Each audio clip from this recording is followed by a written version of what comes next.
সরস্বতী পুজো আর এবার সরস্বতী পুজোর থিমেও এসআইআর। বীরভূমের সিউড়ির বড়বাগান সর্বজনীন পুজো কমিটি থিমে এসআইআর, আর এ নিয়েই তুঙ্গে রাজনৈতিক তরজা। সরাসরি চলে যাব, সুপ্রতিম রয়েছে আমার সঙ্গে। সুপ্রতিম, যারা এই পুজো কমিটি রয়েছে, সরস্বতী পুজো কমিটি, তাদের কি বক্তব্য? তারা কেন থিমে এসআইআর রেখেছেন? মানে এসআইআর এর কোন দিক দেখানো হচ্ছে? হয়রানির দিক, ভালো দিক, আর কেন রাজনৈতিক তরজা তুঙ্গে?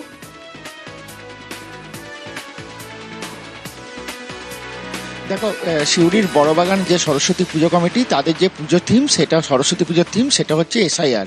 এবং সেখানে মণ্ডপে লাগানো হয়েছে বিভিন্ন ভোটার লিস্টের ছবি সহ নাম এবং তাদের বাড়ির ঠিকানার ছবি। এবং এটা নিয়েই কিন্তু তারা জানিয়েছে যে এসআইআর এর ভালো খারাপ তারা বোঝে না, এসআইআরটাই এখন চলছে, সেই জন্য এসআইআরটা তাদের থিম। যদিও থিম শিল্পী জানিয়েছেন যে তাদের এই থিমের পেছনে রয়েছে স্টপ এসআইআর, এরকম একটা ব্যাপার।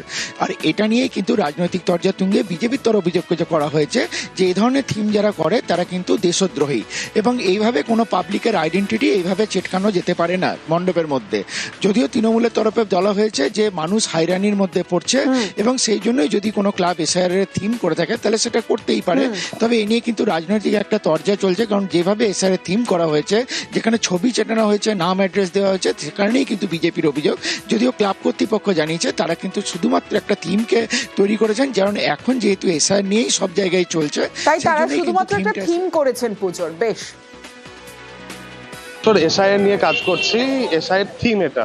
আমরা এটার মানে এটা নয় যে কাউকে সমর্থন করছি বা কাউকে ছোট করছি, এটা পার্টিগত কোনো বিষয়ই নয়। আমরা প্রত্যেকদিন খবরের চ্যানেল দেখলে বা পেপার খুললে যে জিনিসটা রোজ সামনে আসছে, সেই জিনিসটা জাস্ট তুলে ধরেছি, যাতে একটু আকর্ষণ হয়, মানুষ এটার দিকে ঝোঁক দেখায়, এতটুকুই। কেন্দ্রের বিজেপি সরকার এসআইআরটাকে যেভাবে মানুষকে হয়রানি করতে, মানুষের নাগরিকত্ব কেড়ে নেওয়ার জন্য ব্যবহার করছে, তাতে এই প্রতিবাদ হওয়াটা স্বাভাবিক। আসলে আমার যেটুকু ধারণা, ওরা এশারটাই বোঝে না। এদের যেখানে এই বিষয়ে তাদের কোনো জ্ঞানগম্যি নাই, সেখানে এদেরকে কিছু বলাটা বাতুলতা ছাড়া আর কিছু নয়। আমরা মনে করি পাগলে অনেক কিছুই বলে। দুয়ারে রিপোর্টারে এবার যে খবরের দিকে নজর রাখবো, শুনানি কেন্দ্রের পাশেই প্রচুর এপিক। ছবিটা দেখাবো।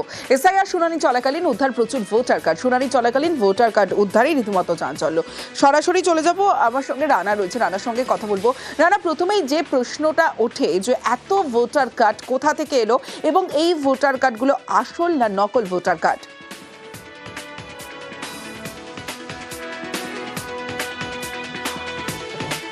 একদমই তাই। দেখো তমস্বী, এই যে চণ্ডীতলা 2 নম্বর যে বিডিও অফিসের পিছন থেকে যেরকম মানে গোছা গোছা যে মানে এপিক কার্ড মানে উদ্ধার হয়েছে, সেটা আসল কি নকল সেটা কিন্তু এখন মানে বিডিও সূত্রে কিছু জানা যায়নি। তবে পঞ্চায়েত যে সমিতির মানে স্বাস্থ্য মানে কারিগরি দপ্তরের যে মানে কর্মদক্ষ হচ্ছে প্রবীণ ঘোষ, তিনি জানিয়েছেন যে এই সমস্ত এপিক কার্ডগুলো যারা সব পুরনো, যারা মৃত ভোটার ছিল বা যাদের ডিজিটাল মানে ভোটার কার্ড করা হয়েছে, সেই পুরনো কার্ডগুলো তারা জমা রেখেছিল। যেহেতু অশোক স্তম্ভ মানে দেওয়া রয়েছে এই এপিক কার্ডগুলোর মধ্যে, তাই জন্য মানে তারা পোড়ায়নি বলে মাটি চাপা দিয়ে রেখেছিল। কোনোভাবে মাটি থেকে সেগুলো বেরিয়ে এসেছে, যেগুলো আজ দেখা গেল যখন হিয়ারিং চলাকালীন সেখানে মানুষজন যখন যাতায়াত করছিল, সেই সময় মাটির ভেতর থেকে এই সমস্ত যে মানে এপিক কার্ডগুলো উঠে আসে। তবে এই জায়গাটায় পেয়েছেন এপিক কার্ডগুলো আমাদের বিডিও অফিসের পিছন দিকে, এগুলো সব বাতিল কার্ড। এগুলো সব যাদের ডিজিটাল কার্ড জমা দিয়ে গেছে বা মৃত ব্যক্তির যে কার্ড জমা দিয়ে গেছে, সেই কার্ডগুলো আমরা ওই মাটির মধ্যে পুঁতে দিয়েছিলাম।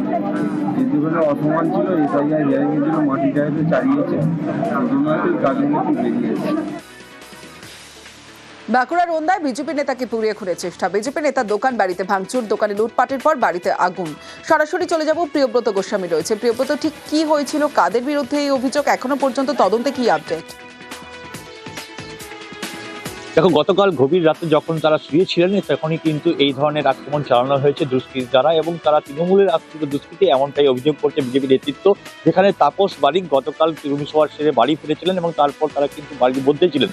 সেই সময় তার যে দোকান রয়েছে মেডিকেল শপ, সেই নন্দনপুর গ্রামেই সেই মেডিকেল শপে প্রথমে ভাঙচুর করা হয়, এবং পরবর্তীকালে তার বাড়ির শিকল তুলে দিয়ে ভেতরে, সেই সময় তাপস বারিক তার বাবা মা ছিলেন, এবং সেই অবস্থাতে কিন্তু পেট্রোল জাতীয় কোনো জিনিস দিয়ে ঢেলে আগুন ধরিয়ে দেওয়া হয়, এমনটাই অভিযোগ। এর ফলে কিন্তু তার যে বাড়ি এবং বাড়ি যে চাল, যেটা খড়ের চাল, সেই চাল পুড়ে যায় এবং তাপস বারিকদেরকে উদ্ধার করে চেঁচামেচির পর স্থানীয় বাসিন্দারা। এমনটাই অভিযোগ তাপস বারিক সহ তার বাবা মায়ের। কিন্তু বিজেপি নেতৃত্ব তারা দাবি করছেন এই ঘটনার সঙ্গে পুরোপুরিভাবে যুক্ত তৃণমূল কংগ্রেস বিধানসভা সেই নির্বাচনের যে সক্রিয় কর্মী এই তাপস বারিক, যেখানে সোশ্যাল মিডিয়ার রয়েছে দায়িত্ব রয়েছে, পাশাপাশি যে শক্তিপ্রমুখ রয়েছে এই তাপস বারিককে সরিয়ে দিতেই এই ধরনের চক্রান্ত করে খুন করার চেষ্টা করেছিল, যেখানে জ্বলন্ত পুড়ে মরত তারা। কিন্তু ভারতীয় মানুষজন তারা উদ্ধার কাজে হাত লাগায়, কিন্তু তৃণমূল কংগ্রেস এই ঘটনার সঙ্গে কোনোভাবে যোগ দেখছে না তাদের। তারা দাবি করছে যে এই ঘটনা বিজেপির গোষ্ঠীদ্বন্দ্বের ফল এবং এদের কোনো যোগ নেই। বেশ প্রিয়ব্রত,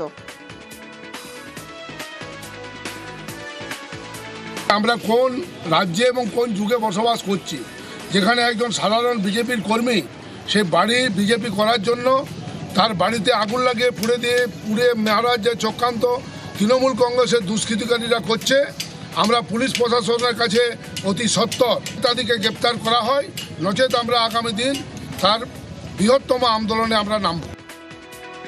ওনাতে বিজেপির গোষ্ঠীদ্বন্দ্ব মাথাচাড়া দিয়েছে।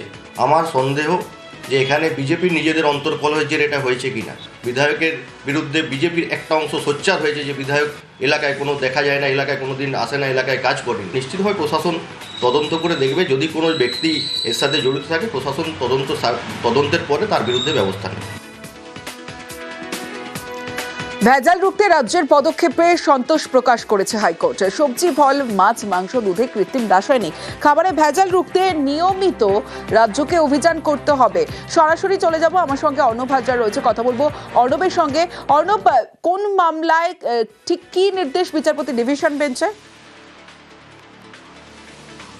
দেখো, পশ্চিম মেদিনীপুর থেকে একটি ঘটনা ঘটে এবং সেই ঘটনার প্রেক্ষিতে একজন মামলা করেন, জনস্বার্থ মামলা করেন এবং বলেন যে রাজ্য জুড়ে বিভিন্ন খাদ্য পণ্যে নানা রকমভাবে রাসায়নিক বা কোথাও কৃত্রিম রং বিভিন্ন রকম মিশিয়ে কার্যত নেতিয়ে পড়া সবজি, আমরা যেগুলো জানি শুকনো সবজি, সেখানে রাসায়নিক মিশিয়ে স্প্রে করে সেগুলিকে আবার টাটকা করে বাজারে বিক্রি হচ্ছে। ফলেও এইরকম একাধিক অভিযোগ রয়েছে। এছাড়া মাছ, মাংস, ডিমেও এই অভিযোগ রয়েছে। সর্বোপরি সিআইডি তদন্ত চেয়ে জনস্বার্থ মামলা হয়। একই সঙ্গে রাজ্যে এই ধরনের ফুড সেফটির বিষয়টা আরও যাতে দেখা হয় সেই জন্য কলকাতা হাইকোর্টে জনস্বার্থ মামলা হয়। কার্যত এই যে নকল রং বা রাসায়নিক সেটাকে পুরোপুরি বন্ধ করার জন্যই এই হস্তক্ষেপ প্রার্থনা করা হয়। রাজ্যের তরফে রাজ্যের স্বাস্থ্য দপ্তরের যিনি অতিরিক্ত সচিব তিনি রিপোর্ট দাখিল করেন এবং রিপোর্টে যে ভাবে রাজ্য এর বিরুদ্ধে ব্যবস্থা নিচ্ছে সেগুলি সামনে আনা হয়। 176 জন ফুড সেফটি অফিসার সারা রাজ্য জুড়ে কাজ করছেন। এছাড়াও 28 জন স্পেশাল, এক্ষেত্রে বলা হয় ফুড ইন্সপেক্টিং অফিসার রয়েছেন, 30 জন ডেজিগনেটেড অফিসার রয়েছেন, যাদের মাধ্যমে এবং এক একজন ফুড সেফটি অফিসার মাসে ন্যূনতম 25 রকমের স্যাম্পেল তারা কালেক্ট করে সেটা পদক্ষেপের জন্য পাঠান। এই পুরো বিষয়টা এই সঙ্গে 30টা ভ্রাম্যমাণ পরীক্ষাগারও রাজ্য শুরু করেছে, একটা মাইক্রোবায়োলজিক্যাল ল্যাব তৈরি করেছে। সব মিলিয়ে রাজ্যের যে ব্যবস্থাপনা এবং যেভাবে অভিযান চালানো হয় পুরো পদক্ষেপে হাইকোর্ট সন্তোষ প্রকাশ করেছে এবং যে অভিযান রাজ্য চালাচ্ছে সেটা আরও যাতে সঠিকভাবে সক্রিয়ভাবে করা হয় সেই বিষয়ে হাইকোর্ট নির্দেশ জারি করেছে বা পর্যবেক্ষণ রেখেছে। একই সঙ্গে যদি কোনো রকম শূন্য পদ থেকে থাকে এই জন্য ফুড সেফটি অফিসার হিসেবে সেটাও যাতে রাজ্য পূরণ করে এই মর্মে পরামর্শ দিয়েছে কলকাতা হাইকোর্টের প্রধান বিচারপতি সুজয় পালের ডিভিশন বেঞ্চ। বেশ, মালদার হবিবপুরের সেখানে রাস্তা তৈরি হচ্ছে, কিন্তু বেনিয়মের অভিযোগ। বক্সিনগরে খারাপ জিনিস দিয়ে রাস্তা নির্মাণের অভিযোগে কাজ বন্ধ করে দিলেন স্থানীয়রা। সরাসরি চলে যাব, সেবক রয়েছে আমার সঙ্গে, সেবকের সঙ্গে কথা বলবো। সেবক, যে অভিযোগ উঠছে, যে ঠিকাদার সংস্থার বিরুদ্ধে অভিযোগ উঠছে, তাদের কি বক্তব্য? প্রশাসন এখনো পর্যন্ত কি পদক্ষেপ নিয়েছে?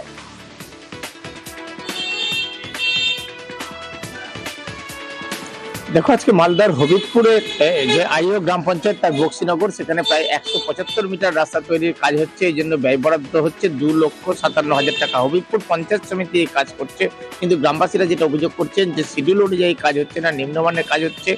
রাস্তাতে যেরকম মাটির স্তর বা কোয়ার স্তর দেওয়া উচিত, যা রোলার চালানো উচিত, যে ধরনের পুরুত্ব থাকা উচিত সেই ধরনের কাজ হচ্ছে না, নিম্নমানের কাজ হচ্ছে। এই কাজ ঠিকই হবে না, তারা কাজ বন্ধ করে দিয়েছেন। আর প্রশাসন জানিয়েছে পুরো বিষয়টি খতিয়ে দেখা হচ্ছে। নিম্নমানের যদি কাজ হয় সেক্ষেত্রে ঠিকাদারি সংস্থার বিরুদ্ধে পদক্ষেপ নেওয়া হতে পারে, নিম্নমানের কাজ বরদাস্ত করা হবে না, এটাই আশ্বাস ব্লক প্রশাসনের। এখন দেখার যে ব্লক প্রশাসন তদন্ত করে কি ব্যবস্থা নেয় এবং রাস্তা সঠিক গুণমানের হয় কিনা।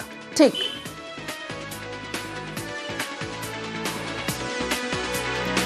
মালদা ছবি দেখলেন, যেখানে রাস্তাতে তৈরিতে বেনিয়মের অভিযোগ, আর অন্যদিকে খড়িবাড়িতে সেখানে কালভার্ট তৈরিতে বেনিয়ম। খারাপ জিনিসে কালভার্ট তৈরি হচ্ছে, এমনটাই অভিযোগ। সরাসরি চলে যাব, বিশ্বজিৎ মিশ্র রয়েছে আমার সঙ্গে।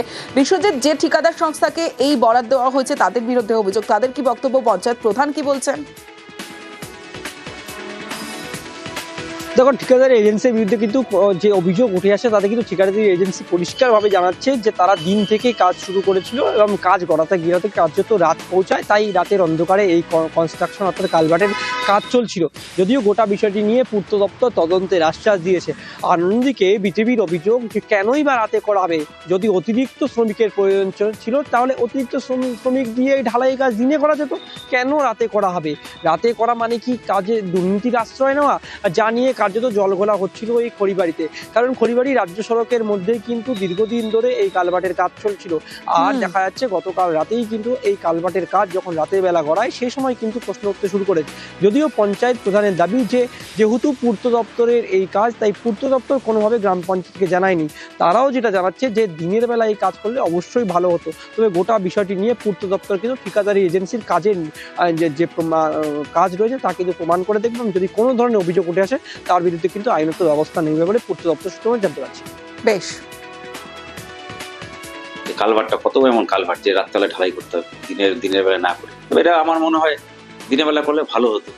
আর এই বিষয়ে আমাদেরও অবগত নেই, কখন ঢালাই হবে, কখন কি হবে আমাদেরকেও জানানো হয় না। সেই জন্য আমরা বলতে পারবো না ডিটেলস কি হচ্ছে না হচ্ছে কালভার্ট। এখন রাতে অন্ধকারে কিভাবে কি রকম কাজ হচ্ছে